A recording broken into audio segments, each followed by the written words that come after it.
Object oriented পিএইচপির আজকের পর্বে আমরা দেখব হচ্ছে অটো লোডারের ব্যবহার, হ্যাঁ, ক্লাস কিভাবে আপনি অটোমেটিক্যালি লোড করবেন।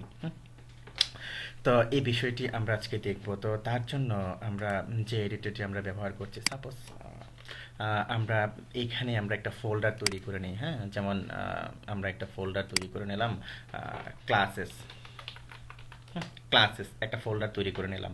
তো এই ক্লাসেস ফোল্ডারের মধ্যে আমরা একটা ফাইল নিলাম, সাপোজ ধরুন আমি এটাকে সেভ করলাম রবি রবি ডট পিএইচপি এই নামে, রবি ডট পিএইচপি নিলাম। তো এখন এর মধ্যে আমি কি করলাম, পিএইচপি পিএইচপি কি ব্লক নিলাম।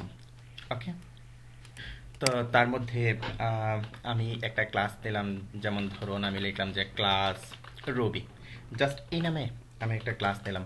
তো এই ক্লাসের মধ্যে আমি একটা ধরুন আমি এর কনস্ট্রাক্টর তৈরি করলাম, যে ফাংশন ডাবল আন্ডারস্কোর আমি লিখলাম কনস্ট্রাক্ট। ওকে, কনস্ট্রাক্টর তৈরি করলাম। তো কনস্ট্রাক্টর তৈরি করার পর এর মধ্যে ধরুন আমি ইকো করলাম এরকম যে আই এম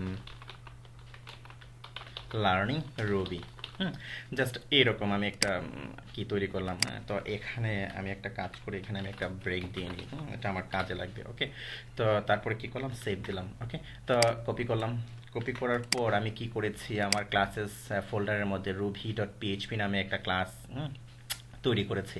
তো তারপর ধরুন আমি আরেকটা ফাইল নিই, হ্যাঁ, আমি এটাকে সেভ দিলাম। সাপোজ ধরুন আমি লিখলাম যে জাভা ডট পিএইচপি, জাস্ট এই নামে সেভ দিলাম। আমি এখানে কি করলাম, এটাকে লিখলাম যে জাভা, অর্থাৎ জাভা নামে কি করলাম, আমি একটা ক্লাস তৈরি করলাম এবং কি করলাম এখানে আমি লিখলাম যে আই এম লার্নিং কি জাভা। আমি কি করলাম, এরকম দিয়ে নিলাম, এরকম দিয়ে নিলাম। তো তারপর ধরুন আমি আবার এটাকে কপি করলাম। তো কপি করার পর আমি কি করলাম, এখানে আরেকটা ফাইল নিলাম। আমি এটাকে সেভ দিলাম যে নামে, সাপোজ ধরুন আমি লিখলাম যে পিএইচপি ডট পিএইচপি, জাস্ট এই নামে এক্সটেনশন দিয়ে আমি এখানে লিখলাম যে পিএইচপি পিএইচপি লিখলাম, আর এখানে লিখলাম যে আই এম লার্নিং কি পিএইচপি। ওকে, তারপরে কি করলাম, সেভ দিলাম। এখন আপনি যে কাজটি করবেন, যেমন ধরুন আমি চাচ্ছি কি আমার এটা ইন্ডেক্স ফাইল থেকে, মেইন ফাইল থেকে আমি এগুলোতে অ্যাক্সেস করব। তো তার জন্য যেমন ধরুন এখানে আমি চাচ্ছি যে রবিতে অ্যাক্সেস করব। তো তার জন্য আমি এখানে লিখলাম যে রবি, তো রবি ইকুয়াল টু আমি লিখলাম যে নিউ রবি। আমি তার কি করলাম, একটা অবজেক্ট আমি এরকম তৈরি করে নিলাম। ওকে, তারপরে ধরুন আমি লিখলাম যে আমি জাভাতে অ্যাক্সেস করব, আমি লিখলাম যে জাভা, হ্যাঁ, তারপরে লিখলাম যে নিউ জাভা, হ্যাঁ, জাভা। তারপরে আমি চাচ্ছি যে এই যে আমার পিএইচপি ক্লাস আছে, এই ক্লাসে আমি অ্যাক্সেস করব। হ্যাঁ, তো তার জন্য আমার পিএইচপির একটা কি অবজেক্ট তৈরি করতে হবে। আমি লিখলাম যে সাপোজ এখানে পিএইচপি ইকুয়াল টু আমি লিখলাম যে নিউ, এই যে ক্লাসের যে নামটা, হ্যাঁ, আমরা সাধারণত ক্লাসের নাম এবং কি ফাইলের নাম একই দিয়ে থাকি। হ্যাঁ, এরকম কি করলাম, আমি অবজেক্ট তৈরি করলাম অ্যাক্সেস করার জন্য। তো এখন আপনি যে অ্যাক্সেস করবেন অবশ্যই আপনাকে কি করতে হবে, ইনক্লুড করে নিতে হবে, তাই না? এই যে ফাইলগুলো আপনাকে ইনক্লুড করে নিতে হবে। তো তার জন্য ধরুন আমি এই যে আমি এখানে, হ্যাঁ, এই ব্লকের মধ্যেই আমি ইনক্লুড করে নিচ্ছি। ইনক্লুড, হ্যাঁ, ইনক্লুড করছেন, এগুলো আছে কোথায়, ক্লাসেস ফোল্ডারের মধ্যে আছে। আপনাকে অবশ্যই ক্লাসেস ফোল্ডারটা চিনিয়ে দিতে হবে।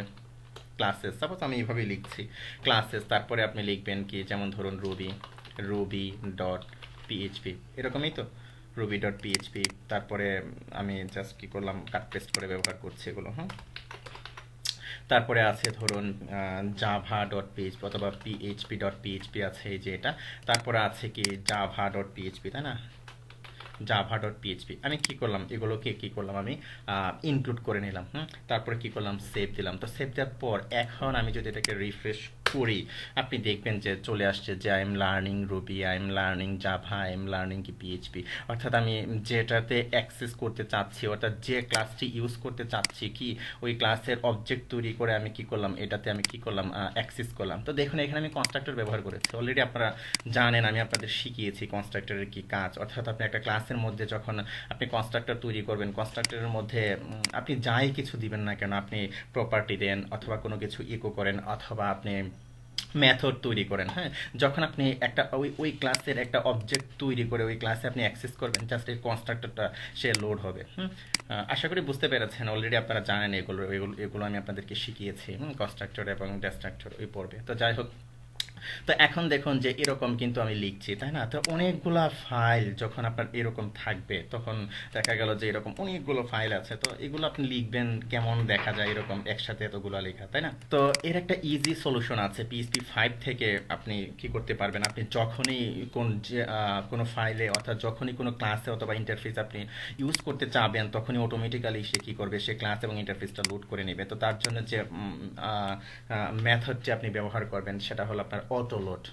তো তার জন্য আপনি এটা কীভাবে লিখবেন, যেমন ধরুন এখানে আপনি লিখবেন যে ফাংশন, তারপর লিখবেন ডাবল আন্ডারস্কোর, লিখবেন যে অটো লোড। ওকে, অটো লোড। তো অটো লোডের মধ্যে আপনি ওই প্যারামিটার আকারে জাস্ট আপনি পাস করবেন আপনি কোনটা ব্যবহার করতে চাচ্ছেন। সাপোজ আমি এখানে দিলাম যে ক্লাস নেম।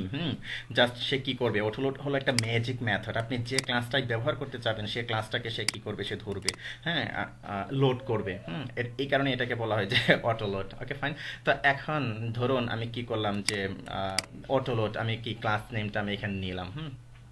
ক্লাস নেমটা নেয়ার পর আমি এখন যদি ধরুন আমি এটাকে ইকো করব। হ্যাঁ, সাপোজ আমি এখানে কি করছি, ইকো, আমি কি করছি যে ক্লাস নেমটাকে কি করছি, আমি এখানে ইকো করছি। ওকে, ক্লাস নেমটাকে ইকো করছি, এখানে ক্লাস নেমটা ইকো করলাম। তো এখন এই যে আমি ইনক্লুড করে রেখেছি, আমি এগুলোকে আমি উঠিয়ে দিলাম। ওকে, তো উঠিয়ে দেওয়ার পর আমি এটাকে কি করলাম, সেভ করলাম। সেভ করার পর আমি কি করছি যে ক্লাস নেমটা কিন্তু ওকে আমি কি করছি, ইকো করছি। তো এখানে দেখুন আমি কি করেছি, রবি, জাভা, তারপরে কি পিএইচপি, আমি কি এগুলোকে ব্যবহার করতে চাচ্ছি, তাই না?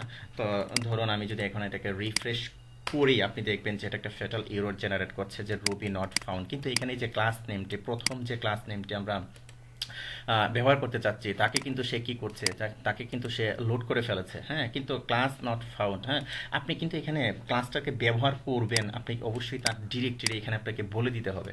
কিন্তু ডিরেক্টরি কীভাবে আপনি বলে দিবেন, তা এটা বলে দেওয়ার জন্য যেমন এখানে জাস্ট আপনি লিখবেন, যেমন আমি এখানে একটা লিখছি, ইনক্লুড করবেন আপনি, ইনক্লুড। তো ইনক্লুড কি করতে চাচ্ছেন, তো এগুলো আছে কি অ্যাকচুয়ালি ক্লাস ফোল্ডারের ভিতরে, অর্থাৎ ক্লাসেস ফোল্ডারের ভিতরে, তাই না? আপনি ক্লাসেস ফোল্ডারটা ধরালেন, তারপরে কি করবেন, একটা স্ল্যাশ দিবেন, ডিরেক্টরি আপনি যেভাবে নিয়ে আসবেন, ধরবেন। তারপরে আমি এটাকে কি করলাম, এই যে আমার যে ভেরিয়েবল দিয়ে আমি ধরছি, হ্যাঁ, ক্লাস লোড করার সময়, হ্যাঁ, আমি কি করলাম, এটাকে দিয়ে দিলাম। তারপরে আপনি কি করবেন, এটার একটা এক্সটেনশন হবে, অর্থাৎ এই যে ডট পিএইচপি, এখানে কি করলো সে অলরেডি, এই যে দেখুন ক্লাসের নামটা কিন্তু সে ধরলো, তাই না? তো ক্লাসের নামটা আমি কি করলাম, এইখানে আমি দিলাম। আর এইগুলো কি অ্যাকচুয়ালি এই যে আপনার ক্লাসেস, হ্যাঁ, ক্লাসেস কি ফোল্ডারের নামটা, তারপরে এখানে হবে কি, এই যে ক্লাসের নামটা। কিন্তু দেখুন এখানে কিন্তু এক্সটেনশন নেই, তাই না? তো আপনাকে অবশ্যই কি করতে হবে, এখানে এক্সটেনশনটা তাকে অবশ্যই ধরিয়ে দিতে হবে, অর্থাৎ ডট পিএইচপি, যদি সে লোড করতে চায়। ব্যাস হয়ে গেল। তো এখন আপনি চাচ্ছেন যে ক্লাসের নামগুলো আপনি শো করাবেন। ধরুন আমি এইখানে আমি একটা ব্রেক দিয়ে নিই যাতে ক্লাসের নামগুলো শো করে, অর্থাৎ দেখা যায়, বোঝা যায়। ওকে, তো আমি সেভ দিলাম। সেভ দেওয়ার পর এখন যদি আমি এটাকে রিফ্রেশ করি, এই যে দেখুন যে রুবি, তারপরে I am learning Ruby, Java, I am learning Java, অর্থাৎ আমি কি করছি, জাস্ট যেগুলো ধরছি সেগুলোকে এখানে আমি ইকো করছি। আমি এটাকে রিমুভ করে দিলাম। তো রিমুভ করে দিলাম, তারপরে এটাকে সেভ দিলাম। সেভ দেওয়ার পর আমি এখন কি করতে চাচ্ছি, দেখুন আমি রুবি, তারপরে জাভা, তারপর পিএইচপি সবগুলা ফাইলে কি আমি সবগুলা ক্লাসের মধ্যে কি আমি এখানে অ্যাক্সেস করতে চাচ্ছি। তো যেখানেই আপনি অ্যাক্সেস করতে চাবেন এখানে অবজেক্ট তৈরি করে সে কি করবে, অটোমেটিক্যালি ওই ক্লাসটা, যদি আপনি ইন্টারফেস ব্যবহার করেন সে কি করবে, ইন্টারফেসটাকে লোড করবে। যেমন এই যে আমি যদি এটাকে রিফ্রেশ করি, আপনি দেখবেন যে আমরা যেরকম ইনক্লুড করে করেছিলাম ঠিক অটোলোড ফাংশনের মাধ্যমে আমরা কি সেম রেজাল্টটা পাচ্ছি।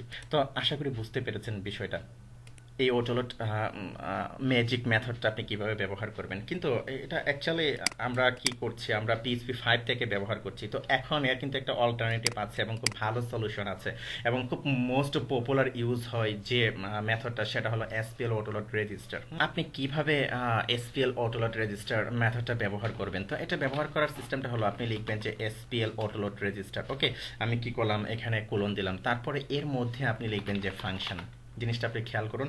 ফাংশন লিখলাম, তারপরে আমি কি করলাম, আমি একটা এর মধ্যে আমি কি করলাম, একটা সেকেন্ড ব্র্যাকেট দিলাম, আর এই ফাংশনের মধ্যে আপনি ওই যে প্যারামিটার ভেরিয়েবলটা আমি দিয়ে দিলাম জাস্ট। তারপরে এর মধ্যে আপনি কি করলেন, এই যে ডিরেক্টরিটা আপনি এখানে কি করলেন, চিনিয়ে দিলেন। ওকে, তো আমি এটাকে উঠিয়ে দিলাম, উঠিয়ে দেওয়ার পর আমি কি করলাম, সেভ করলাম। সেভ করার পর এখন যদি আমি এটাকে রিফ্রেশ করি, আপনি দেখবেন যে কি সেম কাজ হচ্ছে। I am learning Ruby, I am learning Java, I am learning PHP. তো এখন পর্যন্ত দেখা গেল যে আপনার ফাংশন অটোলোড যেটা ব্যবহার করে আপনাদের দেখিয়েছি, এটাও অনেকে ব্যবহার করে। তবে বর্তমানে সবচেয়ে পপুলার এবং সবচেয়ে জনপ্রিয় হলো আপনার এসপিএল অটোলোড রেজিস্টার।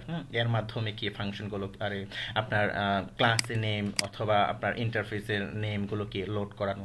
আশা করি বুঝতে পেরেছেন যে কিভাবে আপনি অনেক ক্লাস নিয়ে যখন আপনি কাজ করবেন, আপনার অনেকগুলো ফাইল আছে, ক্লাস ফাইল আছে অথবা ইন্টারফেস ফাইল আছে, আপনি কিভাবে automatically just SPL autoload register বা অটোলোড ম্যাজিক মেথড যেগুলো আছে আর কি, খুব ইজিলি আপনি এগুলো দিয়ে লোড করাবেন এবং কাজ করবেন। তো ওকে ফাইন, ধন্যবাদ।